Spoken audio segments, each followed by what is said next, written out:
Lo que voy a compartir con ustedes ocurrió hace solo 2 meses, y todavía tiemblo mientras digo estas palabras.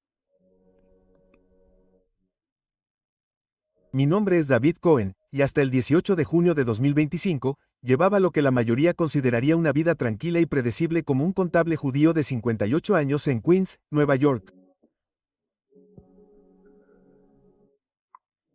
Cumplía con la dieta kosher, asistía a la sinagoga con regularidad, y nunca había pensado seriamente en Jesucristo en toda mi vida.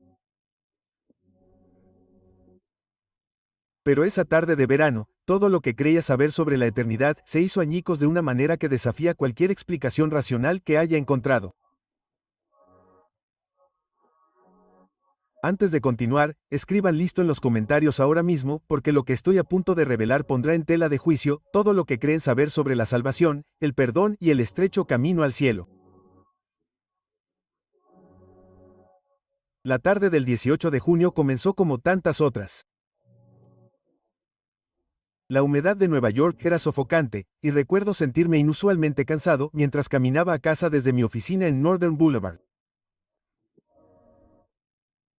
Me había quedado hasta tarde para terminar los informes trimestrales de 3 clientes diferentes, con los ojos ardiendo de tanto mirar hojas de cálculo durante 12 horas seguidas.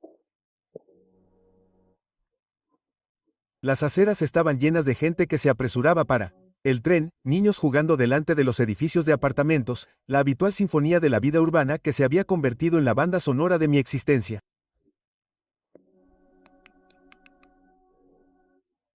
Estaba a solo 2 manzanas de mi apartamento cuando ocurrió.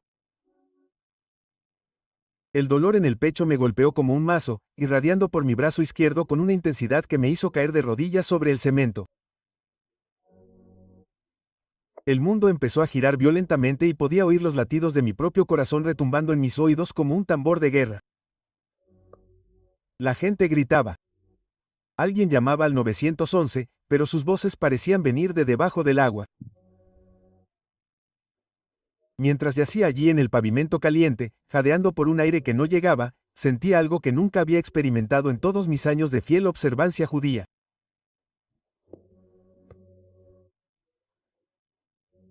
Se acercaba una presencia, algo tan poderoso que la agonía física de mi pecho pasó a un segundo plano ante la electricidad espiritual que llenaba la atmósfera a mi alrededor.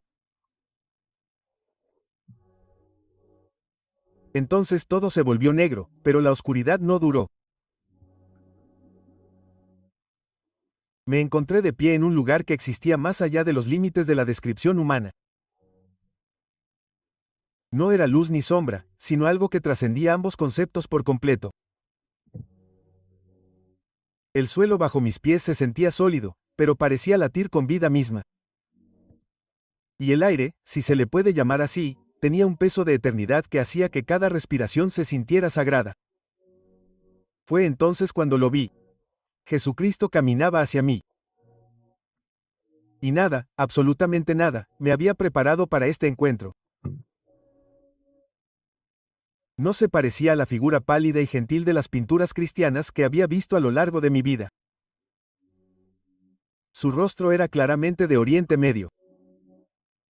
Sus ojos tenían profundidades que parecían contener toda la historia de la creación. Y cuando me miró, sentí como si cada momento de mis 58 años estuviera siendo examinado con conocimiento perfecto e infinita compasión. David, dijo, aunque sus labios no se movieron. Las palabras llegaron directamente a mi mente con una claridad que hizo que el trueno pareciera un susurro. Has buscado al Dios de Abraham, Isaac y Jacob toda tu vida. Hoy, estás ante aquel a quien anhelaban ver. Cada fibra de mi educación judía me gritaba que esto era imposible. Cada enseñanza que había recibido sobre el Mesías, cada discusión que había escuchado sobre falsos profetas y engaños, todo eso debería haberme hecho resistir este momento. Pero en cambio, sentí una paz tan profunda que todas mis preguntas teológicas se disolvieron como la niebla de la mañana. Te he traído aquí, continuó, porque mi pueblo se enfrenta a un gran engaño. Millones de cristianos atraviesan las puertas de las iglesias cada domingo, creyéndose a salvo por la eternidad mientras albergan un pecado tan mortal que anula su salvación por completo. Serás testigo de lo que pocos han visto para que puedas advertirles antes de que sea demasiado tarde. El espacio que nos rodeaba comenzó a cambiar. La realidad misma se dobló para dar cabida a una visión que cambiaría para siempre mi comprensión de la justicia y la misericordia divinas. De repente, estábamos de pie en lo que parecía un mirador cósmico, contemplando la tierra que había debajo. Pero este no era el mundo físico como lo había conocido. Podía ver corrientes de luz y oscuridad fluyendo a través de los continentes, representando la condición espiritual de la humanidad misma. Mira atentamente, David, dijo Jesús, señalando regiones específicas que palpitaban con una luz brillante y una sombra terrible. Lo que estás a punto de ver te romperá el corazón, pero debe ser revelado. El tiempo de la ignorancia está llegando a su fin, y mi pueblo debe elegir entre el engaño cómodo y la verdad difícil. La visión que se desplegó ante mí no se parecía a nada que pudiera haber imaginado en mis sueños más vívidos. Empecé a ver iglesias, miles y miles de ellas, llenas de personas que parecían ser creyentes genuinos.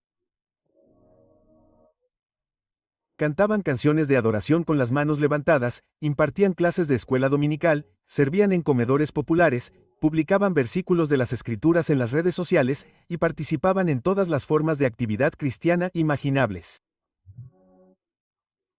Pero al observar más de cerca, noté algo que me llenó de asombro y profunda preocupación. Estos creyentes, a pesar de sus expresiones externas de fe, llevaban algo oscuro en sus corazones. Era invisible al ojo humano, pero sumamente obvio en el ámbito espiritual. Como cadenas envueltas alrededor de sus espíritus, como veneno recorriendo sus almas, este pecado oculto estaba estrangulando lentamente su conexión con lo divino. ¿Qué es esa oscuridad?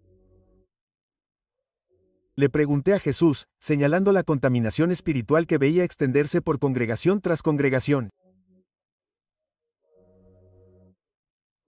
Falta de perdón, respondió, y su voz tenía un peso que hacía temblar mi espíritu. El pecado que envía a más cristianos al infierno que el adulterio, el robo y el asesinato juntos.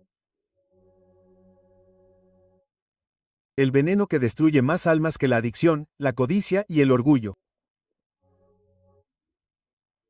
La única transgresión que mi pueblo se niega a reconocer porque la siente tan justificada, tan justa, tan completamente razonable. Mientras hablaba, la visión se intensificó. Ahora podía ver en los corazones de los creyentes, y lo que presencié allí me horrorizó más allá de toda descripción. Una mujer que dirigía un equipo de adoración alimentaba en secreto el odio hacia su exmarido, que la había dejado por alguien más joven. Un pastor que daba un sermón sobre la gracia albergaba rencor contra un miembro de la junta que había cuestionado sus decisiones 3 años antes. Una misionera que publicaba citas inspiradoras en línea guardaba rencor hacia una compañera de trabajo que había recibido crédito por sus ideas. Pero no fueron solo los casos obvios de resentimiento los que me llamaron la atención. Vi formas más sutiles de este pecado mortal que eran incluso más peligrosas porque estaban muy bien disfrazadas. Padres que nunca habían perdonado de verdad a sus hijos adultos por rebeliones pasadas. Hermanos que mantenían relaciones educadas mientras curaban heridas de décadas. Miembros de la iglesia que sonreían y se abrazaban mientras llevaban la cuenta en secreto de cada desaire y decepción. Señor, dije, con la voz quebrada por la magnitud de lo que estaba viendo. Ni siquiera se dan cuenta de que lo están haciendo. Creen que han perdonado porque no buscan activamente venganza. Exactamente, respondió Jesús. Han confundido la ausencia de represalias con la presencia del perdón. Creen que ser civilizado es lo mismo que ser amoroso. Han creado un perdón falso que satisface su conciencia pero deja su corazón inalterado. La visión cambió y empecé a ver las consecuencias eternas de este engaño generalizado.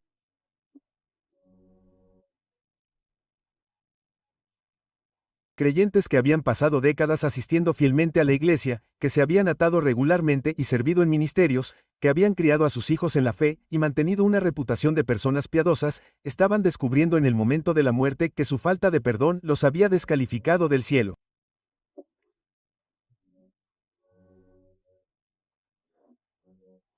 Observé con horror cómo alma tras alma se presentaban ante el trono del juicio, esperando oír, bien hecho, siervo bueno y fiel, solo para ser confrontados con la raíz amarga que habían alimentado en secreto.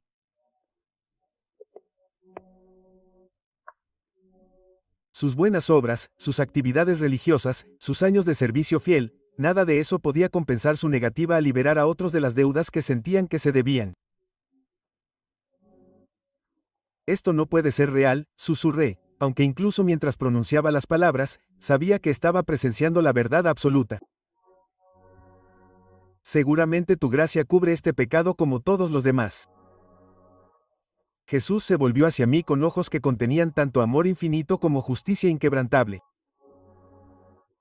Mi gracia es suficiente para cada pecado del que uno se arrepiente y abandona. Pero la falta de perdón es única entre las transgresiones porque rechaza activamente la gracia misma que busca recibir. ¿Cómo puede alguien aceptar misericordia si se niega a darla? ¿Cómo puede reclamar el perdón si se lo niega a otros? Me mostró las palabras que había pronunciado durante su ministerio terrenal. Palabras que la mayoría de los cristianos habían oído, pero que pocos habían comprendido de verdad. Si perdonáis a los demás sus ofensas, os perdonará también a vosotros vuestro Padre Celestial. Pero si no perdonáis a los demás sus ofensas, tampoco vuestro Padre os perdonará vuestras ofensas. Estas no son palabras metafóricas, explicó Jesús. No es un lenguaje simbólico. Es una ley eterna tan vinculante como la ley de la gravedad, tan inquebrantable como la verdad matemática. El perdón fluye en ambas direcciones, o no fluye en ninguna. La magnitud de esta revelación estaba aplastando mi espíritu. Pero Jesús no había terminado de mostrarme las profundidades de este engaño. La visión se amplió y me encontré presenciando algo aún más desgarrador. Podía ver los momentos cotidianos en que los cristianos tomaban la decisión entre el perdón y la amargura, a menudo sin siquiera darse cuenta del significado eterno de su decisión. Una madre descubrió que su hija adolescente había estado mintiendo sobre dónde pasaba las tardes. En lugar de abordar el comportamiento con disciplina amorosa, permitió que el resentimiento echara raíces y se dijo a sí misma que estaba justificada en su continua frialdad porque se había roto la confianza. Un hombre de negocios se enteró de que su socio había estado tomando decisiones sin consultarle. En lugar de enfrentar el problema directamente, alimentó su ira, convenciéndose a sí mismo de que su amargura era en realidad sabiduría sobre la naturaleza humana. David, dijo Jesús, su voz transmitía urgencia y tristeza a la vez. Observa lo rápido que el enemigo transforma el dolor legítimo en odio ilegítimo. Observé cómo Satanás mismo se movía a través de estas situaciones como un cirujano experto, tomando heridas genuinas e infectándolas con el veneno de la falta de perdón. Susurró mentiras que sonaban tan razonables, tan justificadas. Tienes todo el derecho a sentirte así. No merecen tu perdón. Protégete manteniéndote en guardia. Recuerda lo que te hicieron. La parte más devastadora fue ver cómo estos creyentes realmente creían que estaban siendo espiritualmente maduros al aferrarse a sus heridas. Citaban escrituras sobre justicia y rendición de cuentas, sin entender que estaban usando la palabra de Dios para justificar su desobediencia a los mandamientos de Dios.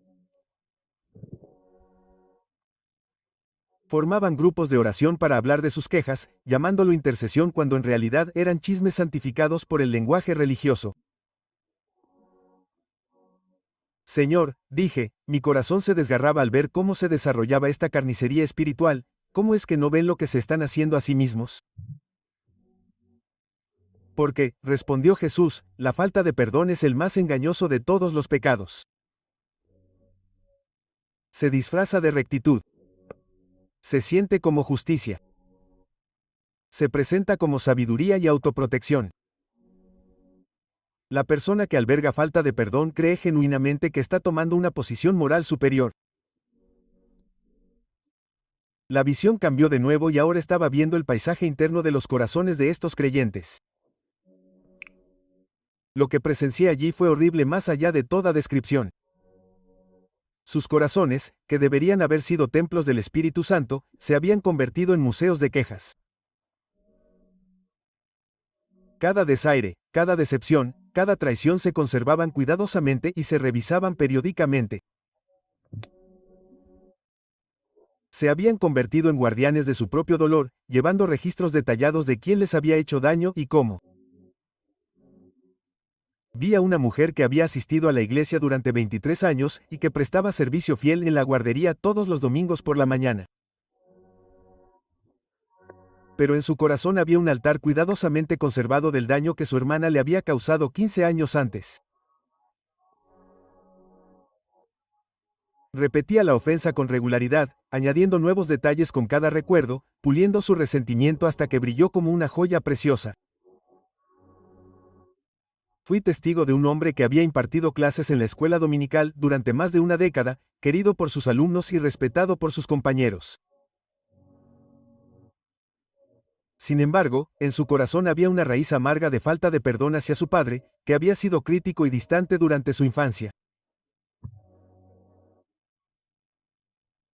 Cada interacción con figuras de autoridad desencadenaba esta antigua herida y había construido toda su identidad en torno a ser víctima del abandono paterno. Estas personas me aman, le dije a Jesús, confundida por la contradicción que estaba presenciando. Te sirven fielmente. ¿Cómo puede su falta de perdón anular su auténtica devoción? Comillas. Porque él respondió, el amor y el odio no pueden coexistir en el mismo corazón. Puede que les encante la idea de mí. Puede que les encanten los beneficios de seguirme. Puede que incluso amen a la comunidad de creyentes. Pero si se niegan a perdonar, están rechazando la esencia misma de quién soy. Soy el perdón encarnado. Rechazar el perdón es rechazarme a mí. La visión se hizo más intensa y empecé a ver los efectos dominó de la falta de perdón extendiéndose por las familias, las iglesias y las comunidades como una plaga espiritual. Los niños aprendían a guardar rencor al ver a sus padres curar antiguas heridas. Las congregaciones de las iglesias se estaban dividiendo por conflictos que podrían haberse resuelto mediante el simple perdón. Denominaciones enteras se estaban fracturando porque los líderes elegían proteger su orgullo en lugar de buscar la reconciliación. Pero quizá lo más trágico de todo fue que vi cómo la falta de perdón bloqueaba las mismas bendiciones por las que estos creyentes oraban desesperadamente.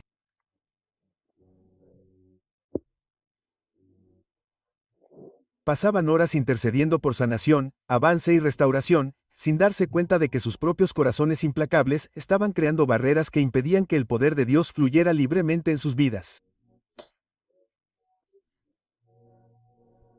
Observa esto con atención, dijo Jesús, dirigiendo mi atención a una escena específica. Esta mujer ha estado orando para que su matrimonio sea restaurado durante 3 años. Asiste a todas las reuniones de oración, ayuna regularmente, y reclama cada promesa de las Escrituras sobre la sanación matrimonial. Observé cómo esta mujer derramaba su corazón en oración apasionada, con lágrimas corriendo por su rostro mientras le rogaba a Dios que cambiara el corazón de su esposo.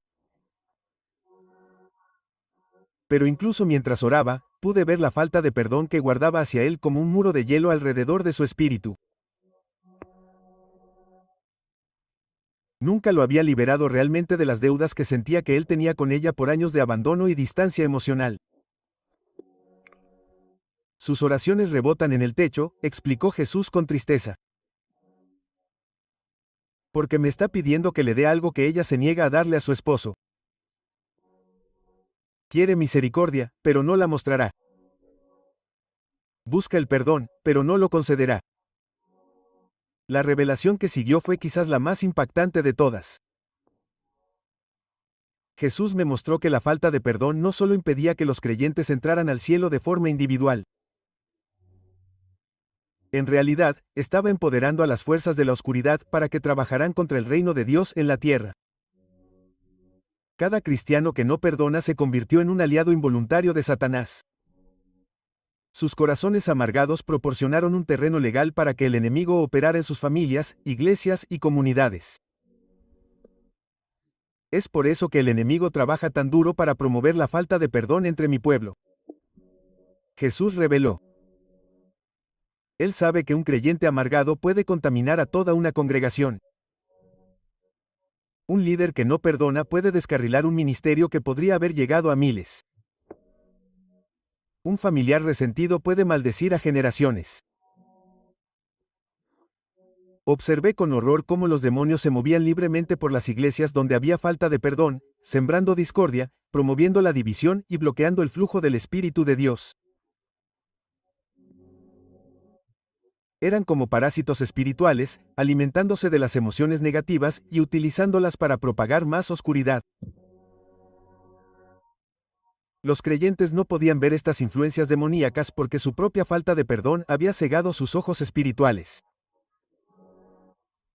La visión entonces me mostró algo que hizo que mi corazón judío temblara al reconocerlo. Vi la conexión entre la falta de perdón y la razón misma por la que mi pueblo había rechazado a Jesús como Mesías hace 2000 años.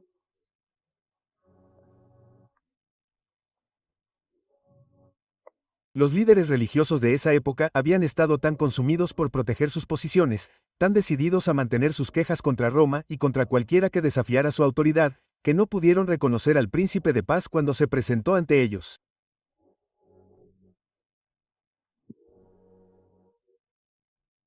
Tu pueblo me rechazó no porque no pudiera ver las señales, dijo Jesús, leyendo mis pensamientos, sino porque su corazón estaba endurecido por la falta de perdón.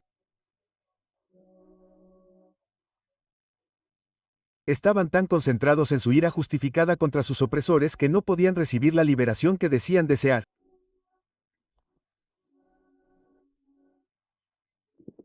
A medida que esta verdad se instalaba en mi espíritu, comencé a entender por qué a mí, un hombre judío que nunca había creído en Jesús, se me mostraba esta visión sobre los creyentes cristianos.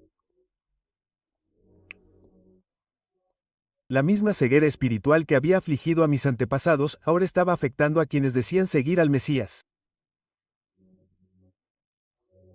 La falta de perdón estaba creando la misma dureza de corazón, la misma incapacidad para reconocer la obra de Dios, la misma trágica ironía de que las personas religiosas no vieran a Dios porque estaban demasiado ocupadas curando sus heridas. Por eso debes advertirles, continuó Jesús, el tiempo es corto y muchos de los míos están caminando en el mismo engaño que CEG o con acento agudo a Israel. Creen que sus actividades religiosas los salvarán. Pero sus corazones implacables los están llevando al mismo destino que aquellos que me rechazan abiertamente. Mira, el peso de esta comisión era casi insoportable. ¿Cómo podría yo, un hombre judío, advertir a los cristianos sobre su condición espiritual? ¿Quién me escucharía? ¿Quién creería que Dios había dado semejante revelación a alguien ajeno a su tradición religiosa? Pero mientras estas dudas surgían en mi mente, Jesús me mostró una visión final que eliminó todas mis dudas. Vi los rostros de millones de creyentes que vivían en este engaño, con su destino eterno en juego. Vi familias que podían restaurarse, iglesias que podían revivir, comunidades que podían transformarse si tan solo entendieran la naturaleza mortal de la falta de perdón. David, dijo Jesús, su voz transmitía ahora una urgencia que hacía arder mi espíritu.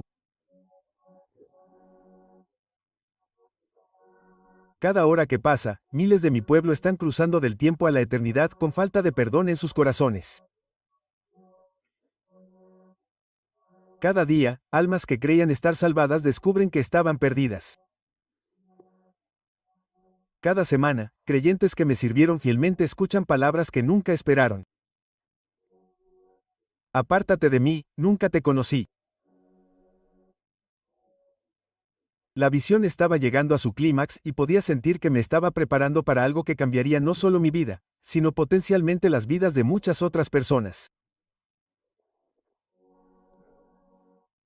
La revelación que había recibido no era solo para mi comprensión, sino para compartirla con un mundo que necesitaba desesperadamente escuchar esta advertencia urgente antes de que fuera demasiado tarde.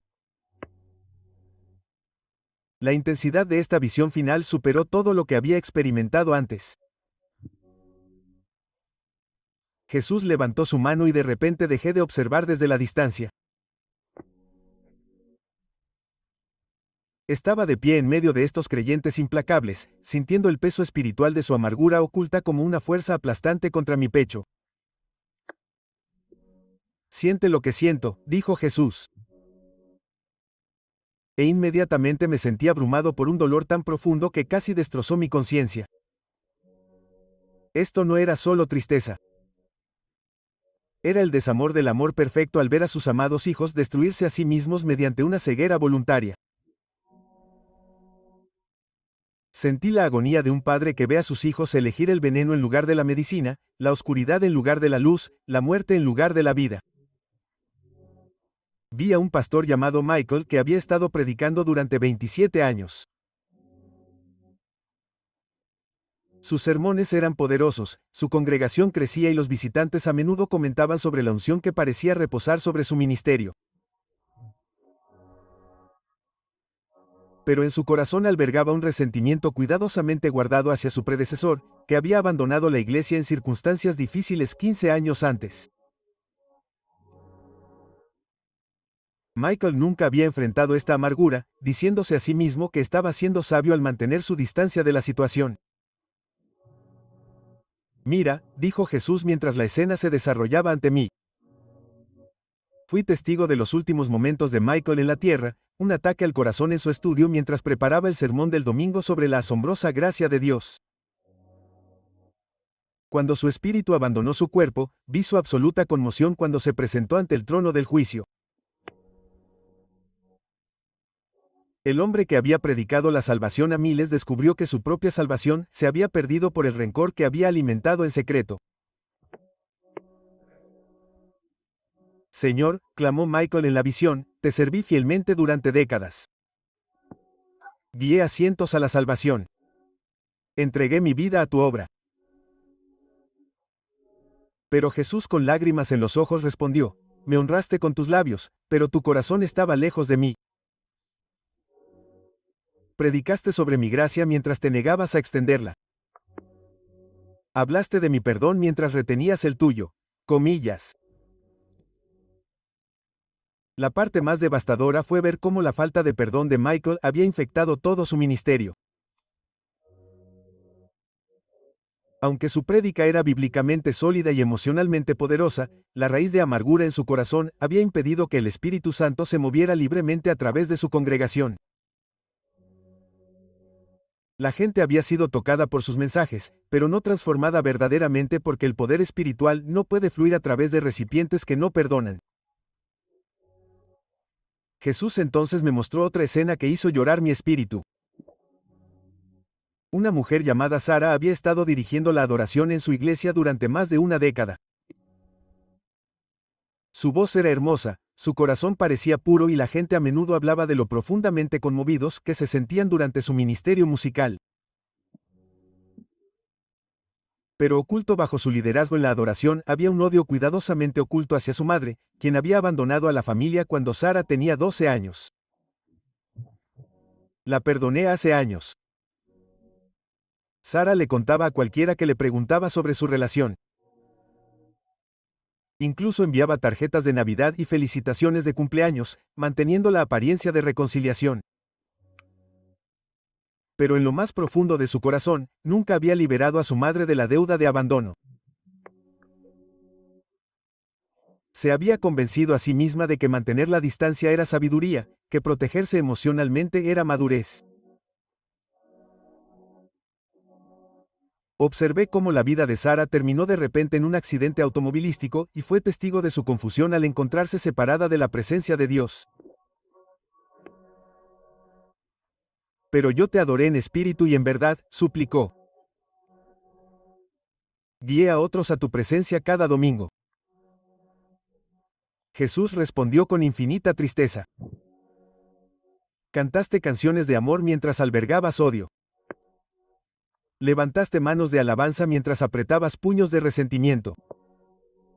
La verdadera adoración fluye de un corazón perdonado y misericordioso. La visión se expandió y comencé a ver patrones que revelaban el alcance de este engaño. Los matrimonios cristianos estaban siendo destruidos no por adulterio o abuso, sino por la acumulación de pequeñas heridas no perdonadas que se convertían en muros insuperables.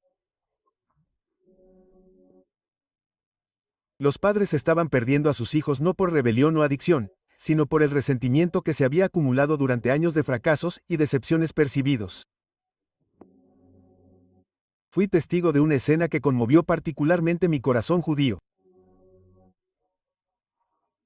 Un empresario cristiano llamado Robert había pasado 15 años construyendo una empresa exitosa mientras mantenía su reputación como un hombre íntegro y de fe.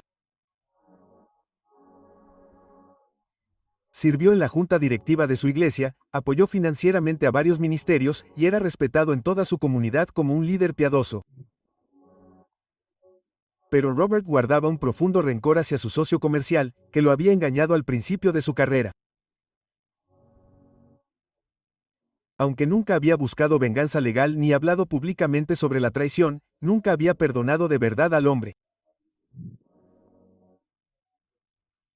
Cuando llegó la noticia de que su antiguo socio había muerto en bancarrota y en desgracia, Robert sintió una satisfacción que rápidamente ocultó tras oraciones por la familia y expresiones de simpatía. Cuando la visión comenzó a desvanecerse y sentí que me atraía de vuelta al ámbito físico, Jesús pronunció una última palabra que resonará en mi espíritu por la eternidad. David, dile a mi pueblo que el tiempo se acaba. La ventana de la misericordia se está cerrando y millones perecen cada día por su falta de perdón. Ahora deben elegir entre sus heridas justificadas y su salvación eterna. No hay término medio en mi reino. El peso de esta revelación todavía arde en mi interior. He compartido lo que presencié, no para condenar, sino para advertir. El pecado de la falta de perdón está enviando a más cristianos al infierno que cualquier otra transgresión. Y la mayoría ni siquiera se da cuenta de que lo está cargando. Examinen sus corazones hoy. Liberen a esos deudas. Elige el perdón en lugar de la justicia. Tu eternidad depende de ello. Gracias por quedarte hasta el final de este testimonio. Si sigues aquí, algo ha tocado tu espíritu. Deja un comentario indicando desde dónde nos estás viendo para que podamos orar por tu nación. Suscríbete y activa la campanita para recibir mensajes más poderosos. Y por favor comparte esto con al menos 3 personas que ames. Un clic puede salvar un alma, encender la esperanza y devolver un corazón a Dios. Que el Señor te bendiga y te guíe en su verdad.